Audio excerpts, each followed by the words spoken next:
శక్తి mills rape case 2013లో దేశాన్ని ఊపేసింది. ఇది కూడా నిర్భయ మాదిరిగానే ప్రతి భారతీయుడిని కలిగించింది. దాదాపుగా ప్రియాంక హత్య కేసు మాదిరిగానే ఉంటుంది.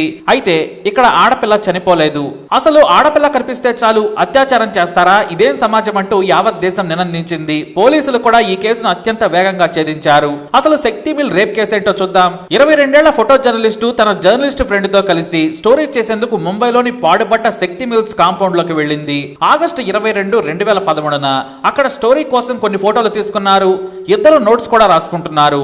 సరిగ్గా అప్పుడే 5గురు యువకులు బీర్లు లోపల తాకుతూ కనిపించారు. వాళ్ళు వీరిని గమనించి దగ్గరకు వచ్చారు. అప్పుడే ఆ సదరు ఫోటో జర్నలిస్ట్ యువతిని 5గురు యువకులు పట్టుకున్నారు. ఆమె స్నేహితుడు వారిని అడ్డుకున్నాడు. తన స్నేహితురాలను తీసుకుని పారిపోయేందుకు ప్రయత్నించగా అతన్ని కొట్టారు. ఆ తర్వాత తమ బెల్టులను తీసి ఓ స్తంభానికి ఆమె స్నేహితుడిని కట్టేశారు. అరిస్తే చంపేస్తామని విచక్షణ రహితంగా అతన్ని తన్ని ఆ యువతిని గోడల మధ్యలోకి తీసుకెళ్లారు. ఆ తర్వాత ఒకరి తర్వాత ఒకరు ఆమె బట్టలు విప్పేసి అత్యాచారం చేశారు. అంతేకాదు అరిస్తే చంపేస్తామని తాము తాగిన బీరు బాటిల్స్ ను పగలగొట్టి మెడపై కాస్త గుచ్చి బెదిరించారు.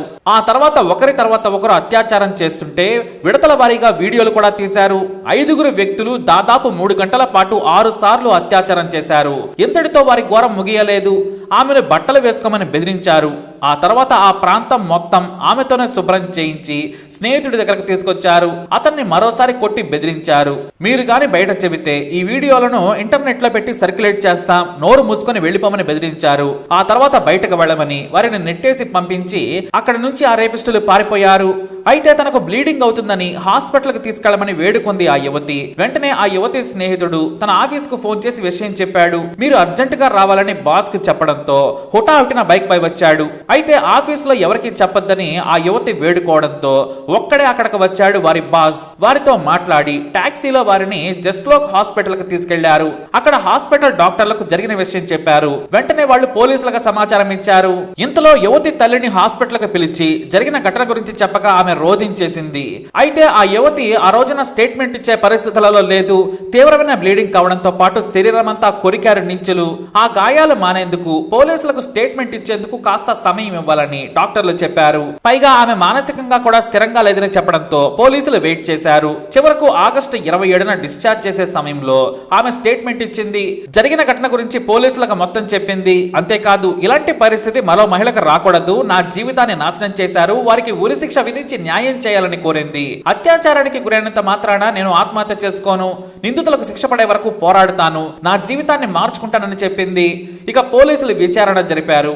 అయితే అత్యాచార ఘటనకు ముందే జూలై 31న 5గురు యువకులు 19 ఏళ్ల టెలిఫోన్ ఆపరేటర్ పై ఇలానే అత్యాచారం చేశారని ఆ తర్వాత పోలీసులకు ఆలస్యంగా రిపోర్ట్ అందింది.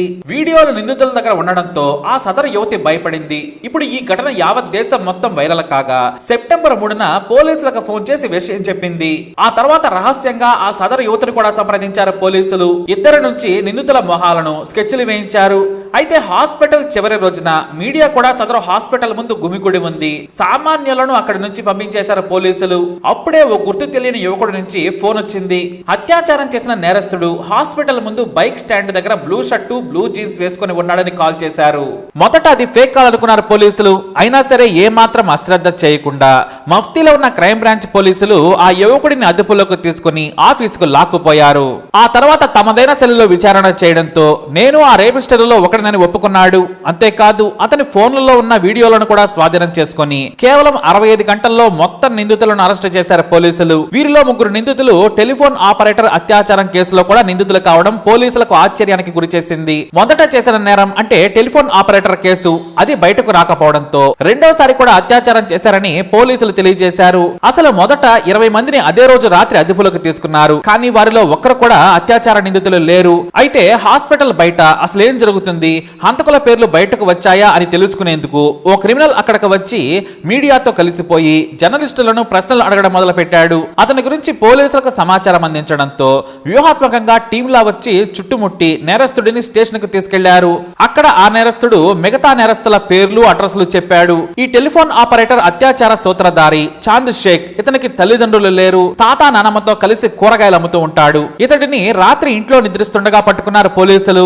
ఇక మరో నిందితుడి పేరు విజయ్. ఇతను 2 అత్యాచారాల్లో నిందితుడు. తన తల్లిదండ్రులు, 2 తమ్ముళ్లు, సోదరుతో కలిసి టీవీ చూస్తుండగా పోలీసులు అరెస్టు చేశారు. ఆ సమయంలో తమ కొడుకు అత్యాచార నిందితుడని తమకు తెలియదని తల్లిదండ్రులు మీడియా ముందు రోధించారు. ఇలా వరుసగా అరెస్టుల పరంపర కొనసాగింది. అయితే సిరాజ్ రెహమాన్ అడ్రస్ పోలీసులకు తెలియలేదు. అంటే ఇతను కూడా ఒకడు. కానీ ఫోన్ నంబర్ దొరికింది. అతనికి కాల్ చేసి చిన్న పని ఉంది, అడ్రస్ కావాలని ఓ కానిస్టేబుల్ మరో వ్యక్తిలా అడిగాడు. వెంటనే అతనికి డౌట్ వచ్చేసి ఇంట్లో 50 రూపాయలు తీసుకుని పారిపోయేందుకు ప్రయత్నించగా అదే కాలనీలో మఫ్తీలో ఉన్న పోలీసులు పికప్ చేశారు. చివరి నిందితుడు రాత్రి 11 గంటలకు బస్ స్టేషన్ లో దొరికాడు. ఎలా అంటే నిందితుడు ఢిల్లీ నుంచి హర్యానా పారిపోతుండగా సరిహద్దుల్లో టెలిఫోన్ సిగ్నల్ ట్రాకింగ్ ద్వారా పట్టుకున్నారు. మొత్తం 20 టీములు, 16 పోలీస్ స్టేషన్లలో చురుకైన అధికారులు పనిచేశారు. మొత్తం 12 క్రైమ్ బ్రాంచ్ యూనిట్లు కూడా ఈ కేసులో పాల్పంచుకున్నాయి. ఇంత వేగంగా నిందితులను పట్టుకున్న పోలీసులను అందరూ అభినందించారు. 2 అత్యాచార కేసుల్లో మొత్తం 5 నిందితులు అరెస్ట్ అయ్యారు. అయితే ఆగస్టు 22న రాత్రి 8:30కు ఓ సీనియర్ జర్నలిస్ట్ వచ్చి ఆ సదరు యువతి తరపున ఫిర్యాదు చేసి వెళ్లారు. మొత్తం 5 నిందితుల్లో 2 మైనర్లు ఉండడం విశేషం. మహమ్మద్ కాసిం, మహమ్మద్ సలీం అన్సారీ, విజయ్ జాదవ్, సిరాజ్ రెహమాన్ ఖాన్లతో పాటు 2 మైనర్లు. ఇక సైంటిఫిక్ ప్రూఫ్స్ ను కూడా పోలీసులు సేకరించారు. అయితే 2 అత్యాచారాల్లో పాల్గొన్న నిందితుల మీద అంతకు ముందే 3 కేసులు కూడా ఉన్నాయి. వీరికి న్యాయస్థానం ఉరిశిక్ష విధించింది. 2 నేరస్తులకు యావజ్జీవ శిక్ష విధించింది కోర్టు. మిగతా వారికి జువైనల్ కోర్టు కేవలం 2 ఏళ్లు మాత్రం శిక్ష విధించింది. ఉన్నత న్యాయస్థానం ఉరిశిక్ష పడ్డ నిందితుల శిక్షను 2021లో యావజ్జీవ శిక్షగా మార్చింది. మొత్తం 13 సెక్షన్ల కింద వీరికి శిక్షలు పడ్డాయి. కేవలం ఏడాది కాలంలోనే నేరస్తులకు శిక్షలు పడడం విశేషం. అంతేకాదు బాధితురాలికి 5 లక్షల పరిహారం ఇవ్వాలని ప్రభుత్వాన్ని ఆదేశించింది న్యాయస్థానం. కానీ అసలు విషయం ఏంటంటే జూలై 2022 వరకు కూడా పరిహారం రాకపోవడంతో ది ప్రింట్ సెన్సేషనల్ స్టోరీ రాసుకొచ్చింది. కేవలం 5 లక్షలు ఇచ్చేందుకు మహారాష్ట్ర సర్కారు ఎలా నిర్లక్ష్యంగా వ్యవహరించిందో చూడండి అంటూ ఆర్టికల్ ప్రచురించింది. మన నాయకులు, అధికారుల నిర్లక్ష్యానికి ఇది పరాకాష్ట. అంతేకాదు చికిత్సతో పాటు ఇతర అవసరాల కోసం ఆర్థిక సాయం చేయాలని కూడా సూచించిన పట్టించుకున్న నాదుడే లేడు. కేవలం ఓ పెద్ద సెన్సేషనల్ న్యూస్ అయితే తప్ప ఇవన్నీ జరిగేవి కాదేమో. మరి ఇలాంటి వాటిపై మీరేమంటారు? మీ అభిప్రాయాన్ని కమెంట్ ద్వారా తెలియజేయండి. ఇలాంటి కేసెస్ గురించి స్టడీ చేయాలనుకుంటే తప్పకుండా లైక్ చేయండి, షేర్ చేయండి, మా ఛానల్ని సబ్స్క్రైబ్ చేసుకోండి.